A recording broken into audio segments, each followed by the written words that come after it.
نوح علیہ السلام کا ایک بیٹا سام تھا۔ عرب اور بنی اسرائیل اسی کی طرف منسوب ہیں۔ اسی سام کے پوتوں سے ہود علیہ السلام پیدا ہوئے۔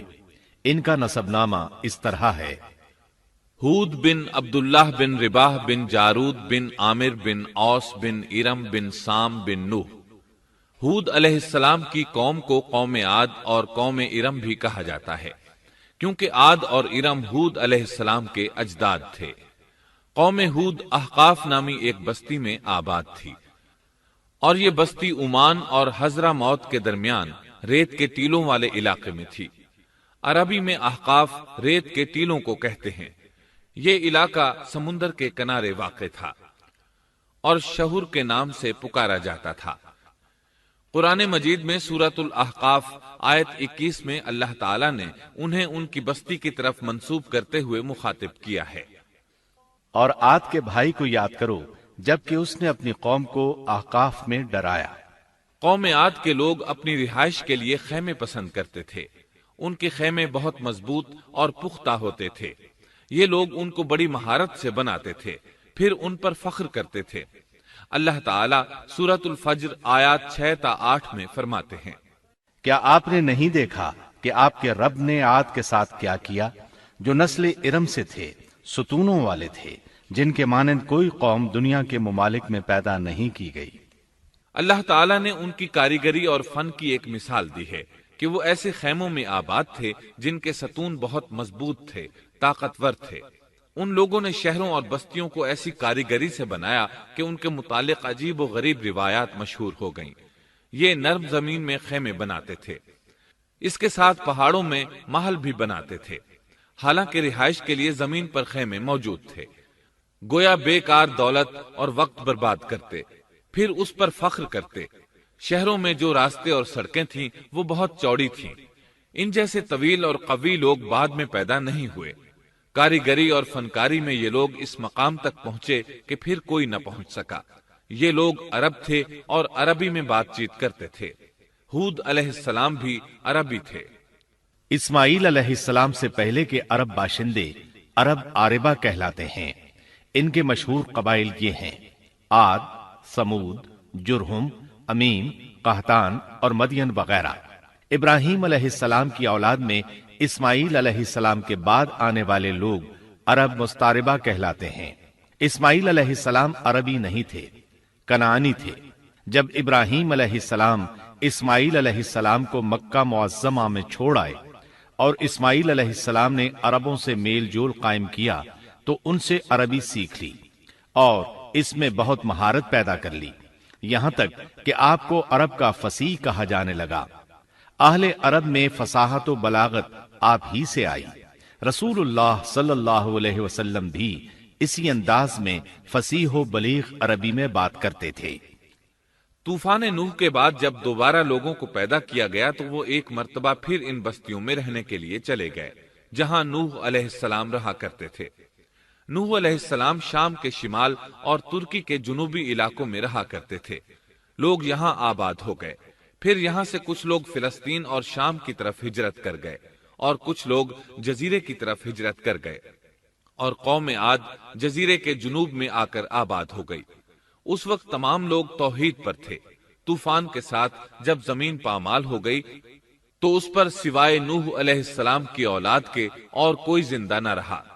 یہ لوگ توحید پرست تھے، لیکن وقت کے ساتھ ساتھ قوم عاد آباد ہوئی اور شیطان نے ان کے دلوں میں وسوسہ ڈالا۔ اس طرح وہ شیطان کی عبادت کرنے لگے۔ چنانچہ قوم نوح کے بعد سب سے پہلے جس قوم نے بت پرستی اختیار کی وہ قوم عاد تھی۔ اس قوم کو اللہ تعالیٰ نے بہت ڈیل ڈال دیا تھا۔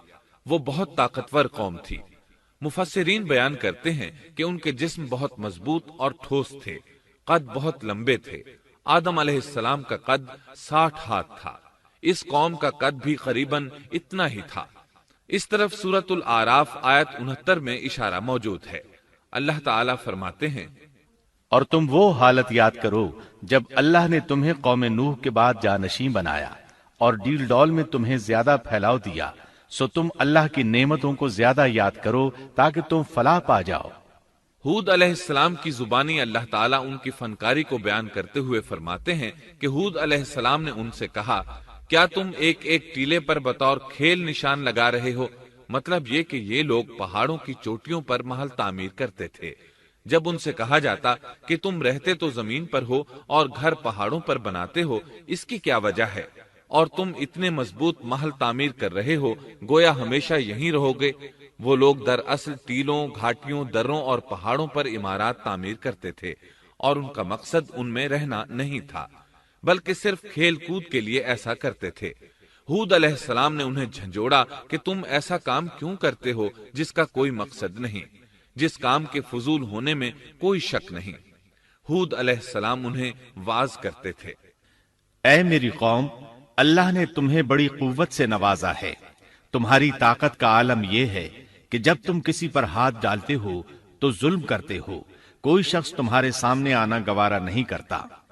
لہذا اللہ سے ڈرو اور میری پیروی کرو، اس سے ڈرو جس نے ان چیزوں سے تمہاری مدد کی۔ اللہ تعالیٰ نے اپنی ہر طرح کی نعمت، مال، اسباب، اولاد، باغات، شہر، قوت، جسامت اور صنعت کاری سے تمہیں نوازا ہے، لہذا تم اللہ سے ڈرو اور میری اطاعت کرو۔ لیکن ان کی قوم نے کوئی اثر نہ لیا، نہ ان پر ایمان لائی، الٹا لگی تکبر کرنے، اللہ کی حمد کی بجائے اس کی ناشکری کرنے لگی۔ اور تکبر کے بارے میں بات یہ ہے کہ جب سے ابلیس نے اس کو اختیار کیا، یہ اس وقت سے آزمائش بن چکا ہے۔ اللہ تعالیٰ سورہ حامیم السجدہ آیت 15 میں فرماتے ہیں، پس قوم عاد نے تو بے وجہ زمین میں سرکشی شروع کر دی اور کہنے لگے کہ ہم سے زوراور کون ہے؟ کیا انہیں یہ نظر نہ آیا کہ جس اللہ نے انہیں پیدا کیا ہے وہ ان سے بہت ہی زیادہ زوراور ہے؟ جب یہ لوگ اپنی سرکشی اور کفر میں حد سے بڑھ گئے، تب اللہ تعالیٰ نے ہود علیہ السلام کو ان کی طرف بھیجا۔ انہوں نے انہیں اللہ کی طرف بلایا اور کہا، اے میری قوم، اللہ کی عبادت کرو، اس کے سوا تمہارا کوئی معبود نہیں۔ کیا تم ڈرتے نہیں؟ قوم کے کافر سردار کہنے لگے، ہم تو دیکھتے ہیں کہ تو نری بے وقوفی میں ہے، ہمارے خیال میں تو جھوٹا ہے۔ اس پر ہود علیہ السلام نے فرمایا، میری قوم، میں بے وقوف نہیں، میں تو تمام جہانوں کے پروردگار کی طرف سے بھیجا گیا ہوں، تمہیں اپنے رب کے پیغامات پہنچا رہا ہوں، اور ہوں بھی تمہارا دلی خیر خواہ اور امانت دار۔ کیا تم اس بات سے تعجب کرتے ہو کہ تم میں سے ایک شخص کی معرفت، اللہ کا ذکر تم تک پہنچا کہ وہ تمہیں خبردار کر دے؟ تم اللہ کی اس نعمت کو یاد کرو کہ اس نے تمہیں قوم نوح کے بعد خلیفہ بنایا اور ڈیل ڈول میں تمہیں زیادہ پھیلاؤ دیا۔ تم اللہ کے احسانات کو یاد کرو تاکہ فلاح اور نجات پا جاؤ۔ ہود علیہ السلام نے اللہ کی عظیم نعمتوں کے ساتھ انہیں نصیحت کی، لیکن وہ بدبخت کفر ہی کرتے رہے۔ آخر انہیں جھنجھوڑنے کے لیے انہوں نے فرمایا، اے میری قوم، اللہ ہی کی عبادت کرو، اس کے سوا تمہارا کوئی معبود نہیں۔ تم تو صرف بہتان بازی کر رہے ہو، یعنی جن بتوں کی تم پوجا کر رہے ہو ان کی پوجا تم نے خود گھڑی ہے۔ اللہ تعالیٰ نے تو اس کے متعلق کوئی دلیل نازل نہیں فرمائی۔ میری قوم کے لوگوں، میں تم سے اس دعوت و تبلیغ کی کوئی اجرت نہیں مانگتا، میرا اجر اس کے ذمے ہے جس نے مجھے پیدا کیا ہے، تو کیا تم پھر بھی عقل سے کام نہیں لیتے؟ اے میری قوم کے لوگوں، اپنے رب سے گزشتہ گناہوں کی معافی طلب کرو، آئندہ گناہوں سے توبہ کرو، تاکہ وہ برسنے والے بادل تم پر بھیج دے اور تمہیں طاقت میں اور بڑھا دے، تاکہ تم گناہگار ہونے کے باوجود روگردانی نہ کرو۔ ہود علیہ السلام مسلسل انہیں دعوت دیتے رہے، لیکن وہ ظالم قوم نوح کی طرح ان کا مذاق اڑانے لگی اور کہنے لگی، ہمارے خیال میں تو بے وقوف ہے، اور شاید تو ہمارے کسی معبود کے بڑے جھپٹے میں آ گیا ہے، تو ہمارے بتوں کو برا کہتا ہے، اس لیے ان میں سے کسی کی مار تم پر پڑی ہے، اسی لیے تو ذہنی مریض بن گیا ہے۔ وہ ظالم لوگ چونکہ آخرت پر ایمان نہیں رکھتے تھے اور دنیا میں خوشحالی کی زندگی بسر کر رہے تھے، اور تھے بھی اپنی قوم کے سردار، اس لیے اپنے ماتحتوں سے کہنے لگے، یہ تو تم جیسا ہی انسان ہے، وہی کچھ کھاتا ہے جو تم کھاتے ہو، اور پیتا بھی وہی کچھ ہے جو تم پیتے ہو۔ اب اگر تم نے اپنے جیسے انسان کی اطاعت قبول کر لی تو سخت خسارے میں رہو گے، کیا یہ تمہیں اس بات سے دھمکاتا ہے کہ جب تم مر کر خاک اور ہڈیاں بن جاؤ گے تو پھر زندہ کیے جاؤ گے؟ ہرگز نہیں، یہ بات امکان سے باہر ہے جس کا وعدہ تم سے کیا جاتا ہے۔ یہ زندگی تو صرف دنیا کی ہے، ہم مرتے جیتے رہتے ہیں، ہم پھر نہیں اٹھائے جائیں گے۔ یہ تو وہ شخص ہے جس نے اللہ پر جھوٹ باندھا ہے، ہم اس پر یقین کرنے والے نہیں۔ ہود علیہ السلام انہیں دعوت دیتے رہے یہاں تک کہ ان کی قوم نے واضح طور پر کہہ دیا کہ آپ ہمیں واز سنائیں یا نہ سنائیں، ہم تو اپنی روش نہیں چھوڑیں گے، یہ تو پرانے لوگوں کا دین ہے۔ اس طرح قوم انہیں مسلسل جھٹلاتی ہی رہی۔ آخر ہود علیہ السلام نے بھی انہیں کھلم کھلا دھمکی دی اور فرمایا، لوگوں سنو، میں صرف تمہیں ہی نہیں اللہ کو بھی گواہ بنا کر اعلان کرتا ہوں کہ اللہ کے سوا جس کی عبادت ہو رہی ہے میں ان سب سے بری طرح بیزار ہوں۔ اب تم ہی نہیں اپنے ساتھ اوروں کو بھی بلا لو اور اپنے ان سب جھوٹے معبودوں کو بھی بلا لو، اور تم سے جو ہو سکے مجھے نقصان پہنچا دو، مجھے کوئی مہلت نہ دو، نہ مجھ پر ترس کھاؤ۔ یہ فرمانے کے بعد انہوں نے اللہ سے دعا کی، اے پروردگار، ان کے جھٹلانے پر تو میری مدد فرما۔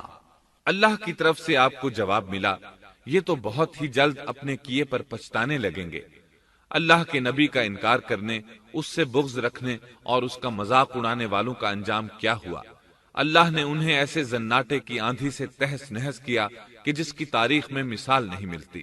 اللہ نے ان سے بارش روک لی، اس سے خشک سالی کی کیفیت پیدا ہو گئی، درخت اور پھل ختم ہو گئے، وہ لوگ بارش کی خواہش کرنے لگے۔